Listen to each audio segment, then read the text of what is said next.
If you are struggling with consistent callouts, staff calling in sick, teachers booking vacations when you really need them to be there, or staff just quitting and dropping like flies, then you are in the right place, because today I'm going to be talking about the bedrock for retention, which is part of the School of Excellence system, the gratitude matrix.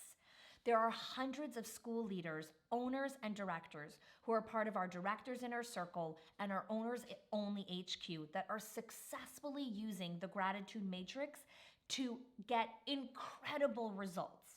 What do I mean by incredible results? Well, we have one director who's actually an executive director, who came to our Summit of Excellence last year in July of 2019. And in July of 2019, she had 17 callouts. 17 teachers called in sick or couldn't make it or whatever it is. And after 30 days of implementing the gratitude matrix in her school, in August, she had 4 callouts. That's a 70% decrease in callouts. That's huge, just from doing the gratitude matrix. We have another director who's used the gratitude matrix as well. And before using the gratitude matrix, she had to change her staffing schedule over 6 times because of teachers who quit or came in late or just the whole bananas crazy part of it.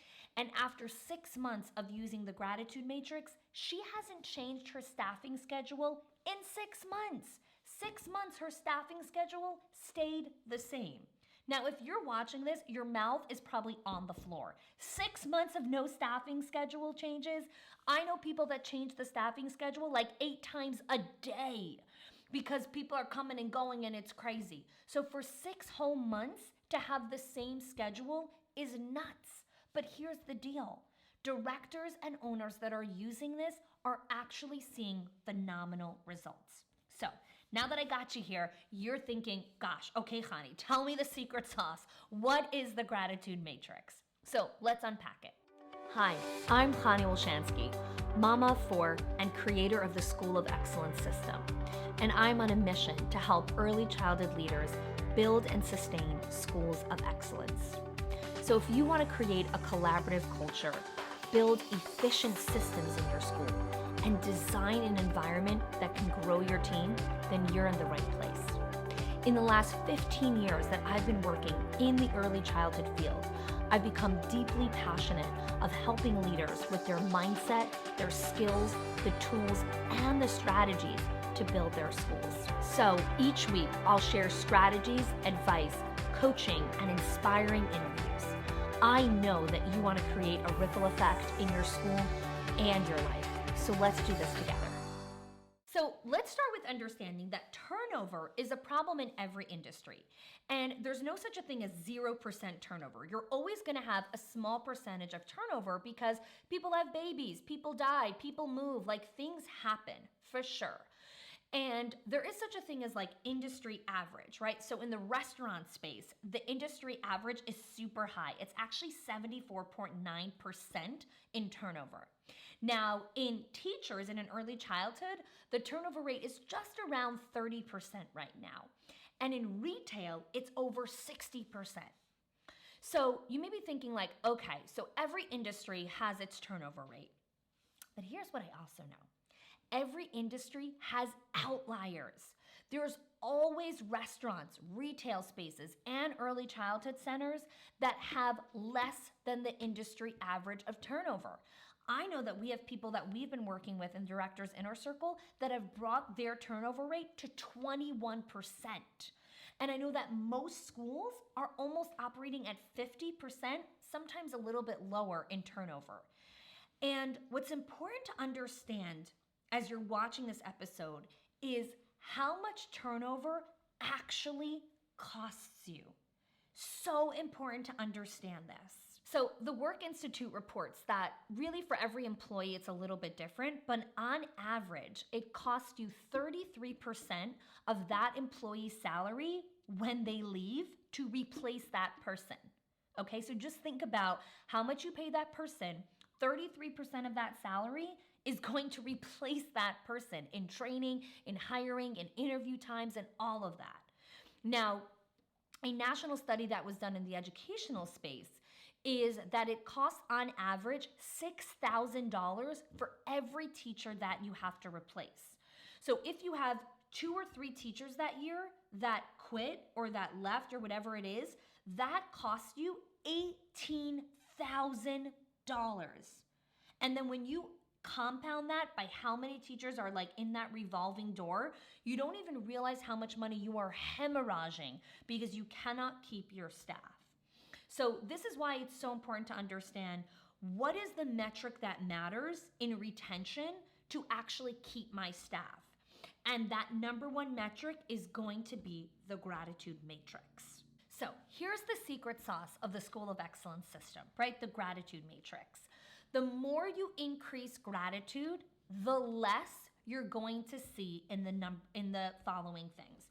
So I want to draw out over here just a little chart so you can see what it is that we measure when you're measuring gratitude, which we're going to go into in a minute. So over here, we have gratitude, right? Which is what you want to consistently be increasing every single day as a metric that you measure. Now, in the bottom over here is, as you increase gratitude, here's what's going to decrease. Callouts, turnover, gossip, and sarcasm. I don't know if I spelled that right, but it doesn't matter. So those are the 4 things that will decrease, and a lot of other things decrease as well, but these are some of the first ones that you'll see right away. Callouts and turnover. Gossip, sarcasm, and the lifetime value of your teacher is going to go up over time of increasing gratitude in your school. How is gratitude a metric for retention? Well, let me tell you why. Because I've seen both sides of the spectrum. I hear directors complaining to me, I can't pay my teachers as much as everyone else. I can't offer them benefits. I can't offer them 401ks. That's why they're leaving. If I could just pay them more, they would stay with me. Not true, because I've spoken to directors at the other side, and they're like, honey, I pay my teachers top dollar. They have benefits. They have 401k plans. They get health insurance, and she even gives them profit shares. And they're still dropping like flies. So here you have both sides of the spectrum that money is not a motivator for staff. Because here's the truth. It's not. If it was, they'd work in corporate. They work in early childhood because they love children. Now, should you pay your teachers? Of course you should. And of course you should try to pay them as much as you can. But that is not the reason they are leaving. Money is an excuse, right?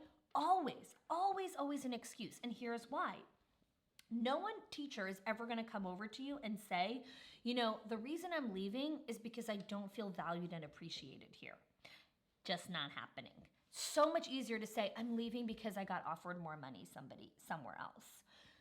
But the real reason that teachers leave is because they do not feel seen and heard. They do not feel valued and appreciated. And I know that this is true because I know that our clients that have been implementing the gratitude map consistently, here's the most recent story. So one of our clients who've been in our director's inner circle for quite some time now, she had a teacher come and apply for a job. And the director, it was actually the owner who was doing the interview, and the owner said to her, I know that you're coming from a different school and I can't afford the salary that they were giving you. She's like, no, I know. And she's like, no, I don't think you understand how much we pay here. So in the job that she had previously, she was getting paid $25 an hour. In the job that she was applying to with the director who's in our program, this director was paying $16 an hour. That's a $9 difference. $9. If you compound that over 12 months, that's almost $20,000 pay decrease. $20,000. That's a lot of money. And the teacher still said, no, I want to work here. I heard your culture is amazing here. I will find side jobs to make up for the other money. If that doesn't blow your mind and doesn't show you how gratitude and having your teachers feel valued and appreciated and creating that culture of excellence, if that doesn't change your mind to do the gratitude, I don't know what will. A teacher taking a $9 an hour pay decrease has to show you teachers do not care about money. They don't. This is not a filthy rich person who came to apply for a preschool job as an assistant. She actually needs the money. But people want to work in places that appreciate them and value them, and they will take jobs for less money to feel valued and find meaning and purpose in that job. So, how do we really shift this perspective and use the gratitude matrix? Well, the first step is realizing that the ripple effect starts with you. And if you want to create this great culture, we need to stop blaming the industry. We need to stop blaming the government. We need to stop blaming the city and state that we live in and the weather and that we don't have time and that we don't have money and it's not fair that you didn't marry the rich man. Stop complaining and making excuses for everything. Start with you. You can be part of the ripple effect because it starts with you. So what's the first thing you can do? Well, the first thing you can do is stop buying $5 gift cards and lipsticks and purses and tchotchkes that cost 79 cents that they throw in the garbage, that they give to their little sister, or they give to the dog or to their neighbor. Giving someone a lipstick doesn't tell you, I see you, I hear you, I value you. It shows them, hey, I found lipsticks on sale, here you go.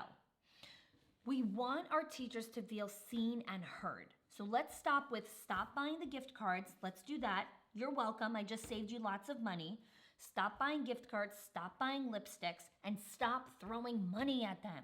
Let's actually show them that we appreciate them and that we value them, okay? So step one is stop with the tchotchkes. Step two is how are we gonna show them how we really appreciate them? We need to praise their efforts. We need to hunt for the gold and show them we see when they're working hard. You see, for some leaders, this is so difficult because giving praise for a job that they're supposed to do, for some people that are old school in that way, or old school, whatever you want to call it, it's like, well, I pay you to do this job. I shouldn't have to thank you. Or for some people, giving verbal praise makes them super uncomfortable. So that's okay that it makes you uncomfortable. The praise isn't for you. It's to give it to someone else because it helps them. Remember, this is not about you. This is about your staff and how to help them. So we want to make sure that we're giving them specific praise. So you're watching this, you're thinking, Connie, I thank them all the time. Here's a good litmus test to know if you thank them specifically. If you can give that praise to the teacher next door, it's not praise.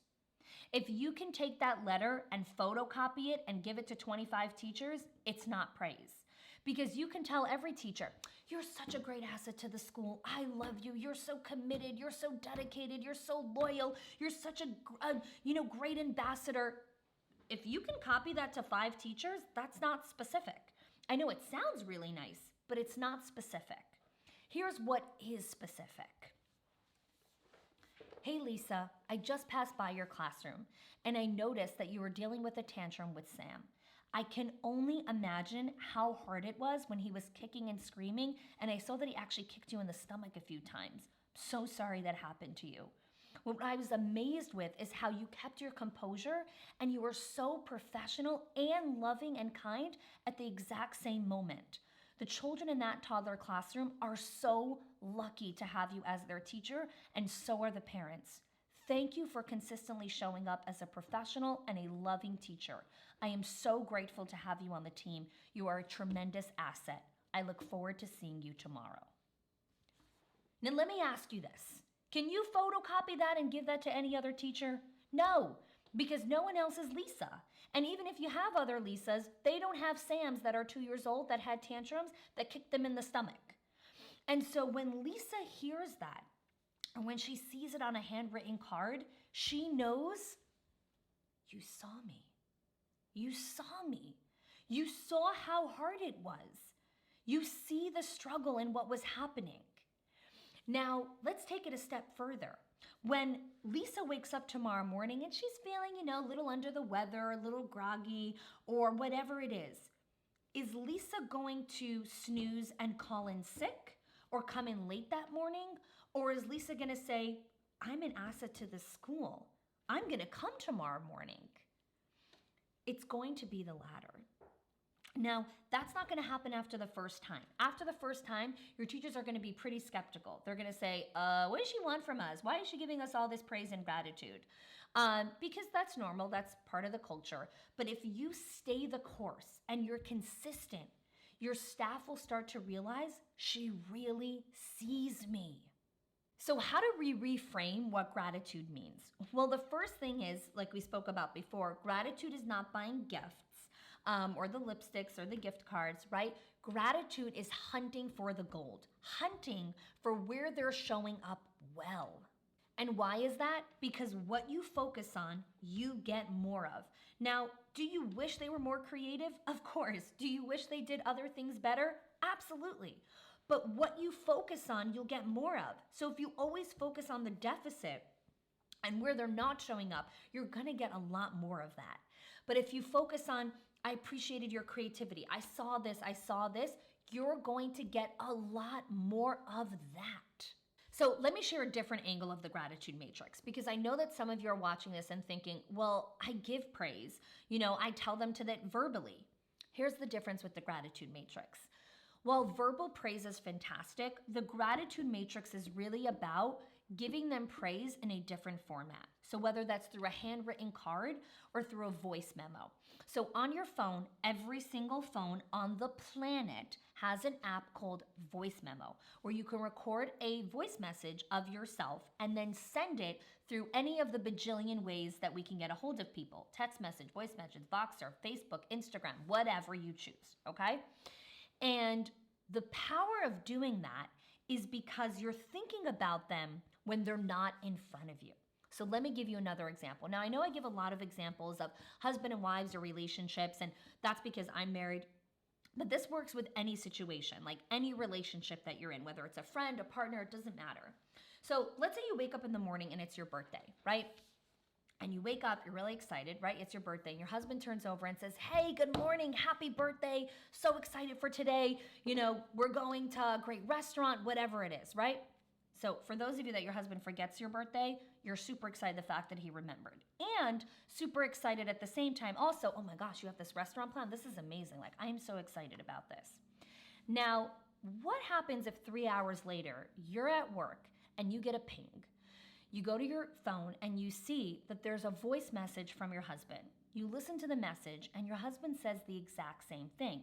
He says, hey babe, I was just thinking about you. I'm so excited for your birthday today. We've got a great reservation plan and I cannot wait to see you at the end of the day. What is the difference between the conversation you had in the bedroom and the conversation that he had through a voice message? There's a massive difference. One, he was there, so of course he's gonna say happy birthday. The other is he thought of you when you weren't there, right? You feel like a queen. Well, what if we had our teachers feeling like that? What if we had our teachers feeling elated and just like, oh my God, she thought about me, right? Mark Twain always says, people can live with a compliment for 2 months. 2 months, you can live with the same compliment.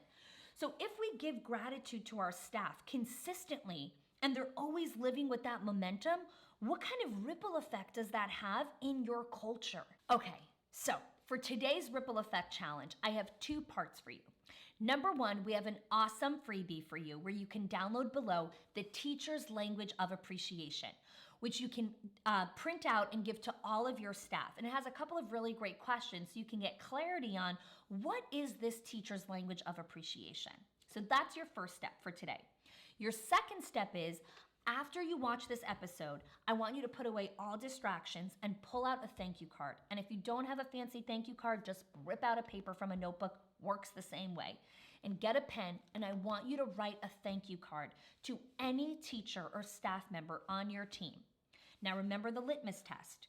Can this card be used for anyone else? If it could, make those tweaks to make sure it's super specific, and then give it to the teacher. That is your first step in starting to create the ripple effect in your school and the collaborative culture that you've always desired. If If you like this video, make sure to subscribe using the bell so that you get notifications when we release videos twice a week.